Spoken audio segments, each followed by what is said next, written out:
الرحيم الحمد لله رب العالمين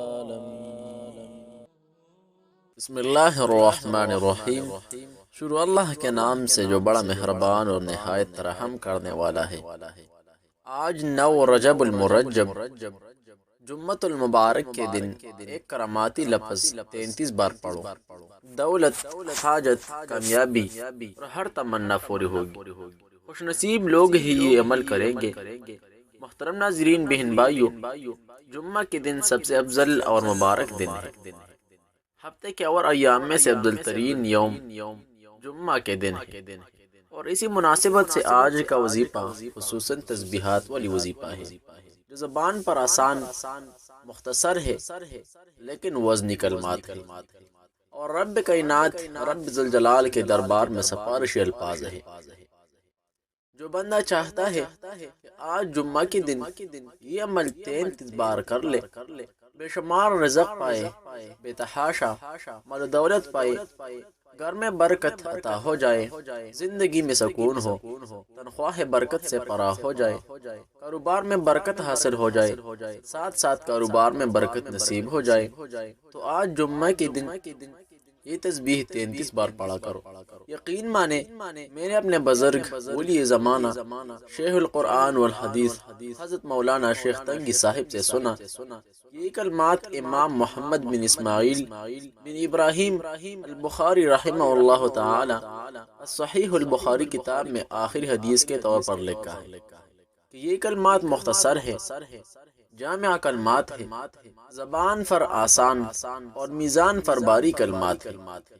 قرآن و حدیث میں اللہ تعالیٰ کی حمد اور وفا کی بیان کرنے کا بار بار حکم دیا گیا ہے، لہٰذا مذکورہ کلمہ سبحان اللہ و بحمدہ سبحان اللہ العظیم کیونکہ اللہ تعالیٰ کی حمد اور وفا کی بیان کرنے پر مشتمل ہے، اس لیے اس کے پڑھنے سے قرآن و حدیث میں ان تمام اور امر کی بجاوری لازم آنے کے ساتھ ساتھ ان کلمات کا کہنے والا ان تمام فضائل کا مستحق بھی بنتا ہے، جو عمومی طور پر سے اللہ تعالیٰ کی پاک اور رحمت بیان کرنے، یعنی سبحان اللہ الحمدللہ کہنے کے بارے میں وارد ہوئے ہیں۔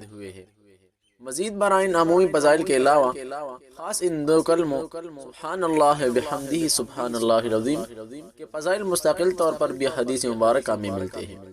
ذیل میں ان 2 کلموں کے فضائل پر مشتمل چند حدیث مبارکہ نقل کی جا رہی ہے۔ ابن عمر رضی اللہ عنہ فرماتے ہیں کہ ایک شخص نے نبی کریم صلی اللہ علیہ وسلم سے دنیا کی کمی کی شکایت کی، تو نبی کریم صلی اللہ علیہ وسلم نے فرمایا کہ تم فرشتوں اور مخلوقات کی اس تسبیح سے کہاں غافل ہو جس کی برکت سے انہیں رزق دیا جاتا ہے۔ حضرت ابن عمر رضی اللہ عنہ فرماتے ہیں کہ میں نے موقع کو غنیمت سمجھ کر نبی کریم صلی اللہ علیہ وسلم سے اس تسبیح کے متعلق پوچھا۔ نبی کریم صلی اللہ علیہ وسلم نے فرمایا صبح صادق سے فجر کی نماز تک 100 مرتبہ سبحان اللہ بحمدہ سبحان اللہ العظیم استغفر اللہ پڑھنے سے دنیا تمہارے پاس ذلیل ہو کر آئے گی، اور ہر تسبیح کے بدلے اللہ ایک فرشتہ پیدا کرے گا جو قیامت تک تسبیح کرتا رہے گا۔ ایک صحیح حدیث میں ہے ترجمہ، رسول اللہ صلی اللہ علیہ وسلم نے فرمایا کہ 2 کلمے ایسے ہیں جو اللہ تعالیٰ کو بہت محبوب ہیں، ان کا کہنا یا پڑھنے والا اللہ تعالیٰ کو بہت محبوب ہے، زبان پر بہت ہلکے ہیں، ان کا پڑھنا آسان ہے، اعمال کے ترازو میں بہت وزنی ہے۔ وہ 2 کلمہ یہ ہے سبحان اللہ بحمدہ سبحان اللہ العظیم۔ ایک اور حدیث میں ہے ترجمہ، رسول اللہ صلی اللہ علیہ وسلم نے فرمایا کہ جو شخص بھی صبح و شام سبحان اللہ بحمدہ 100 مرتبہ پڑھے تو قیامت کے دن اس سے افضل عمل کسی کا نہیں ہوگا سوائے اس شخص کے جس نے اس کے برابر یا اس سے زیادہ کلمات کو پڑھا ہو۔ محترم ناظرین، ہر فرض نماز کے بعد یہ تسبیح 33 بار پڑھنا باعث مسرت اور باعث برکت ہے۔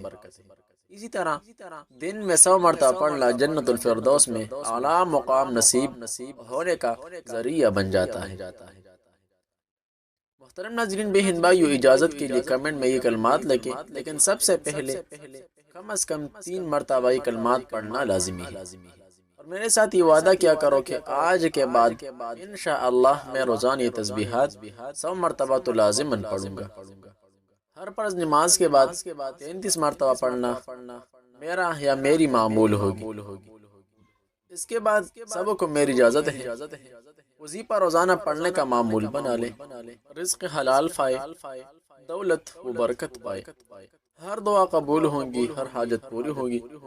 جب بھی کوئی بھی مشکل پیش آئے تو یہ تسبیحات لازمی پڑھنا، موذ اور ہر قسم شرور سے نجات پانے والے کلمات ہیں۔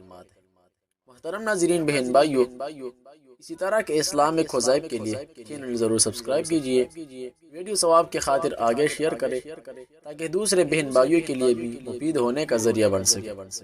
عمل پر یقین رکھنا، اللہ تعالیٰ پر بھروسہ مضبوطی سے رکھتے ہوئے یہ مختصر تسبیحات روزانہ پڑھنا۔ دعاؤں میں یاد رکھیے، جہاں بھی رہے خوش رہے، سلامت رہے۔ السلام علیکم ورحمۃ اللہ تعالی وبرکاتہ۔